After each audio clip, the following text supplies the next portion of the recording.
Genesis 21. Now the Lord was gracious to Sarah, as he had said. And the Lord did for Sarah what he had promised.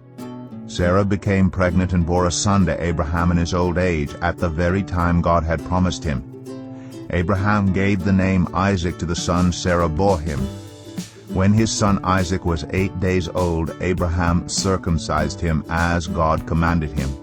Abraham was 100 years old when his son Isaac was born to him.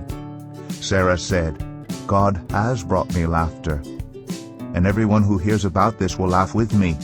And she added, Who would have said to Abraham that Sarah would nurse children? Yet I have borne him a son in his old age. The child grew and was weaned. And on the day Isaac was weaned, Abraham held a great feast. But Sarah saw that the son whom Hagar the Egyptian had borne to Abraham was mocking, and she said to Abraham, Get rid of that slave woman and her son, for that woman's son will never share in the inheritance with my son Isaac. The matter distressed Abraham greatly, because it concerned his son.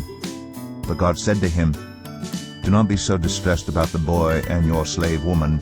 Listen to whatever Sarah tells you, because it is through Isaac that your offspring will be reckoned. I will make the son of the slave into a nation also, because he is your offspring. Early the next morning Abraham took some food and a skin of water and gave them to Hagar. He set them on her shoulders and then sent her off with the boy. She went on her way and wandered in the desert of Beersheba. When the water in the skin was gone, she put the boy under one of the bushes. Then she went off and sat down about a bowshot away, for she thought, I cannot watch the boy die. And as she sat there, she began to sob. God heard the boy crying. And the angel of God called to Hagar from heaven and said to her, What is the matter, Hagar? Do not be afraid. God has heard the boy crying as he lies there. Lift the boy up and take him by the hand, for I will make him into a great nation. Then God opened her eyes, and she saw a well of water.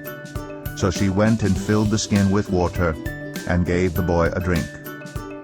God was with the boy as he grew up. He lived in the desert and became an archer. While he was living in the desert of Paran, his mother got a wife for him from Egypt. At that time Abimelech and Phicol, the commander of his forces, said to Abraham, God is with you in everything you do.